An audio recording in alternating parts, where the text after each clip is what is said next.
رہیں گی، یعنی وہ اور بھی بہت سے نام دیں گے ان کو، لیکن کچھ 5-6 ہزار یا 10,000 ٹروپس تو رہیں گے وہاں پر. اور یہاں سے جو ہم سب سوچ رہے ہیں کہ یہ یہاں سے چلے جائیں گے 2011 میں. آپ مجھے یہ بتائیں، ایک ایسی جگہ جہاں کہ وہ چائنیز بارڈر بھی ہے، ایرانین بارڈر بھی ہے، اور ایک ایسے ملک کی بارڈر ہے جس کے پاس WMD ہے، وہاں سے کیوں جائیں گے بھائی؟ یعنی وہ نہیں جائیں گے. میں جو آرگومنٹ ہے، میں اس پہ پھر آتا ہوں. میں یہ سمجھ گیا بنیادی طور پہ آپ کہہ رہے ہیں کہ جو ایک بہت بڑا میگنٹ ہے اس خطے میں سیوسائڈ بومنگ کو جو اٹریکٹ کرتا ہے وہ اپنی جگہ پہ رہتا ہے. میں اکرام ساحل صاحب بھی ہمارے ساتھ میں ان کو بھی لینا چاہتا ہوں، لیکن صرف کوئکلی یہ ہے کہ آپ چونکہ القاعدہ کے اور اس پوری ایکسٹریمسٹ جو ایک میتھڈالوجی اس پہ بہت لکھتے رہے ہیں ٹرائبل ایریاز کے حوالے سے، پالیٹکس پہ بھی آپ کی بڑی گہری نظر ہے. آپ کیا محسوس کرتے ہیں کہ امریکنز اگر افغانستان سے چلے جائیں گے، جب یہ وڈرا کریں گے، اگر اس کا ایک پولیٹیکل نیگوشیٹڈ سولوشن نکل آتا ہے جس میں امریکنز بھی ڈیفیٹ اس طریقے سے نہیں کسی ایک طریقے سے نکل سکیں، تو کیا ہمیں ہیلپ ملے گی اس کو کنٹرول کرنے میں کہ ہمارا مسئلہ اپنی جگہ کھڑا رہے گا؟ نہیں، وہ تو اگر کسی پولیٹیکل سلوشن کے نتیجے میں نکلتے ہیں اور خود افغانستان کے اندر کوئی پیچ اپ ہو جاتا ہے امریکیوں کے نکلنے سے پہلے طالبان کے ساتھ، اور خصوصاً القاعدہ کا اور عرب دنیا کا اور امریکہ کا بھی، اگر پیچ اپ کے نتیجے میں نکلتے ہیں تو پھر تو مثبت اثرات ہو سکتے ہیں افغانستان پہ بھی اور ہمارے اوپر بھی. اور اگر امریکہ مکمل شکست کا کے باغ نکلتے ہیں اور وہاں پہ طالبان کو غلبہ ملتا ہے ماضی کی طرح، تو تب بھی ہمارا مسئلہ بڑھے گا، ہمارا مسئلہ کم نہیں ہوگا. اور اگر اس کے بعد ماضی کی طرح طالبان اور جو اینٹی طالبان فورسز ہیں ان کی لڑائی ہوتی ہے تو بھی ہم پہ اثرات برے مرتب ہوں گے. اور تیسری صورت یہ ہے کہ اگر امریکیوں کو شکست ہوتی ہے تو اس وقت تو امریکہ کے ہمارے متعلق پالیسی سٹک اینڈ کیرٹ والی ہے، وہ ہمیں لالچ بھی دیتا ہے اور ہم پہ دباؤ بھی ڈالتا ہے. لیکن اگر وہ شکست کھا کے نکلتے ہیں تو امریکیوں کے ذہن میں بہرحال یہ بات ہے کہ یہ شکست ہمیں پاکستان کی وجہ سے مل رہی ہے، تو اس کے بعد وہ صرف اور صرف پاکستان کو سزا دینے کا سوچیں گے، تو وہ اثرات بھی ہمارے اوپر منفی ہوں گے. اسی کو چیز کو لے کے اکرام ساحل صاحب کے پاس کراچی چلتا ہوں. اکرام صاحب، آپ بہت پیشنس کے ساتھ یہ ساری ڈسکشن سن رہے ہیں. میرا آپ سے سوال یہ ہے کہ جیسا بھی آپ نے سنا کہ امریکنز کے افغانستان سے نکل جانے کی صورتحال میں بھی ڈیپینڈ کرتا ہے کس طرح سے نکلتے ہیں. اگر تو وہ ایک نیگوشیٹڈ پیسفل سولوشن سے نکلتے ہیں تو شاید اس سے ہمیں بھی ریلیف مل سکتی ہے، لیکن اگر امریکنز کسی ابرپٹ طریقے سے نکلتے ہیں ہمیں پھر بھی ریلیف نہیں ملتی.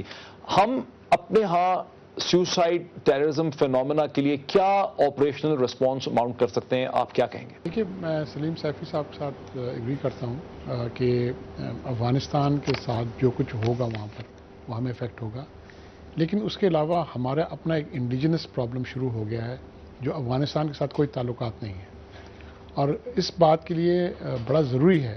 اور دیکھیے، ہم نے جب دیکھا کہ انسرجنسی بڑھ گئی ہے پہاڑوں میں اور ایسے علاقوں میں، فاٹا میں، پاٹا میں، تو ہم نے کاؤنٹر انسرجنسی آپریشنز کی، اور آپ نے دیکھا کہ کچھ آن دا جاب اس سے پہلے کچھ ٹریننگ کے ساتھ پاکستان آرمی بڑا سکسیسفلی ایک کاؤنٹر انسرجنسی آپریشن نے کنڈکٹ کیا. اور یہ کاؤنٹر انسرجنسی آپریشن ابھی آن گوئنگ ہے، یہ ختم نہیں ہوئی، اور آپ کو ابھی بھی مزید آپ کو کافی، کیونکہ آپ آج نہیں تو کل آپ کو حقانی نیٹ ورک کے اگینسٹ موو کرنا پڑے گا، امریکن بولیں یا نہ بولیں. بات یہ ہے کہ آپ لیکن اکرام صاحب، کیا آرگومنٹ ہمارا یہ ہے کہ اگر ہم وزیرستان، ساؤتھ یا نارتھ وزیرستان یا فاٹا کے علاقوں کے اندر جو انسرجنٹ ہیں، جو ٹرائبل ملیٹنٹس ہیں، اگر ہم ان کو ڈسٹروائے کر دیں یا ان کی لیڈرشپ کو کلا کما اس کا کر دیں، تو کیا اس سے ہمارے ہاں جو سیوسائڈ ٹیررزم ہے اس کو ہم کنٹرول پا سکیں؟ کیونکہ ہمیں تو ایسا لگتا ہے کہ ایسے دہشت گرد پنجاب کے شہروں میں بھی پھیل چکے ہیں، تو اس سے وہ ہمارا مطلب ریلیف نہیں جی، دیکھیے، آپ کو تھوڑا ریلیف ضرور ملے گا کیونکہ آپ کو وہ ان کی ٹریننگ ایریاز وغیرہ تھا. لیکن بات یہ ہے کہ آپ بالکل سچ بات کرتے ہیں کہ میں نے پہلے بولا کہ انڈیجنس آپ کی ایک پرابلم ہے جو آپ کے شہروں میں آ گئی ہے، جو ان کی نیٹ ورک تھی وہ کمپلیٹ، انفراسٹرکچر جو ہے وہ کمپلیٹ ہے. اس کے لیے آپ کو کاؤنٹر ٹیررزم فورس بنانا پڑے گا.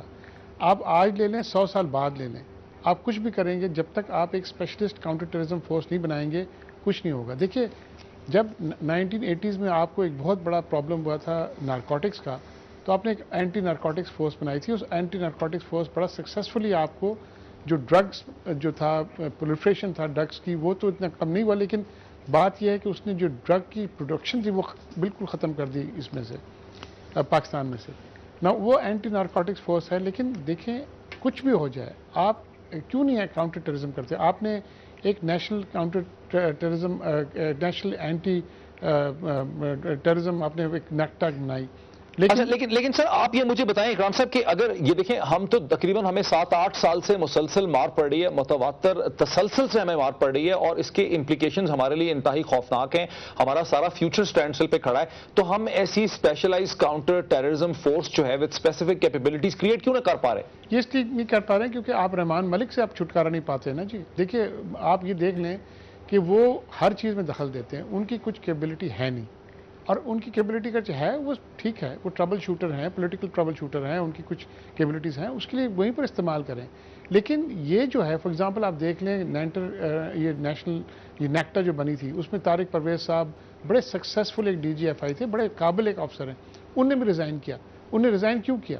انہوں نے ریزائن اس لیے کیا کیونکہ وہ منسٹری آف انٹیریئر کے نیچے ان کو کچھ نہیں ہونے دینا تھا، وہ بیوروکریسی بن کے رہ گئی تھی. دیکھیے اکرام صاحب میرے ساتھ رکیے، میں اسی پوائنٹ کو آگے بڑھاتا ہوں. ڈاکٹر صاحب مطلب کیا آپ اس پہ کیا کہیں گے؟ مطلب پوائنٹ تو انہوں نے بڑا کلیئر کر دیا کہ ہمیں ایک اسپیشلائز ہمیں کاؤنٹر ٹیررزم فورس اور اتھارٹی چاہیے جو اس کو پروفیشنلی میتھمیٹکلی سائنٹیفکلی ڈیل کرے، وہ ہم نہیں بنائی ہم نے. ڈاکٹر صاحب پہلی بات تو یہ ہے کہ سوسائڈ بامبنگ جہاں تک پاکستانی کانٹیکسٹ کا تعلق ہے تو اس کے پرائمری ڈرائیورز اور سیکنڈری ڈرائیورز کو آئیڈینٹیفائی کرنا ہے. اس کتاب کے حوالے سے آپ نے جو کچھ کہا وہ پاکستان پہ شاید اپلائی نہیں ہوتا، شاید پوری طرح سے اپلائی نہیں ہوتا. فورن ٹروپس جو ہیں وہ پاکستان میں 2000 یا پاکستان کے خطے میں افغانستان میں 2002 میں لینڈ ہو گئے تھے. 2002 میں صرف ایک سوسائڈ اٹیک تھا، 2003 میں صرف 2 سوسائڈ اٹیکس تھے. یہ سوسائڈ اٹیکس شروع ہوئے ہیں 2007 میں آگے. تو پہلے 5 سال فورن آکیوپائرز 2007 میں شروع ہوئی ہیں، 2004 یا 5 کے بعد شروع ہو گئے تھے زیادہ 3-4 2007 میں پھر ایک دم لائن لگ گئی. اچھا پرائمری موٹیو کیا ہوا؟ تو پرائمری ڈرائیور جو ہے وہ انڈیجنس ہے، وہ ہمارے ملک کے اندر کی وجوہات ہیں، وہ فورن آکیپائنگ فورسز کی وجہ سیکنڈری ضرور ہے. سخت ہوتے چلے گئے نا ایک لارجر کانفلکٹ کے اندر، ریجنل کانفلکٹ میں. I think you agree with کہ ایک لارجر کانفلکٹ کا ہم حصہ بنتے چلے جا رہے ہیں. کہ یہ جو ہمارے ہاں سوسائڈ بامبنگ ہو رہی ہے یہ امریکنز کے خلاف نہیں ہو رہی، یہ ہمارے خلاف ہو رہی ہے. یہ ہمارے خلاف ہو رہی ہے کیونکہ ہم ان کے الائے ہیں نا. لال مسجد کے فینومینا کے بعد جب ہماری اسٹیبلشمنٹ کو، گورنمنٹ کو، یا سوسائٹی کو، یا لبرل ایلیٹ کو ان لوگوں نے امریکہ کے الائے کے طور پہ پرسیو کیا، تو چونکہ امریکی تو ان کے ہاتھ آتے نہیں ہیں، وہ ان کی دسترس سے دور ہیں، وہ ہمیں ٹارگٹ بناتے ہیں. امپیکٹ چاہیے نا. اس وقت کوئی 4 ڈفرنٹ تھیٹرز آف وارز میں بٹا ہوا ہے. جو ڈورنٹ لائن سے ویسٹ کی طرف ہے وہاں پہ پرائمری ڈرائیورز آپ ضرور کہہ سکتے ہیں فورن آکیوپیشن ہے کہ افغان جو ہیں وہ فورن آکیوپائرز کے خلاف لڑ رہے ہیں.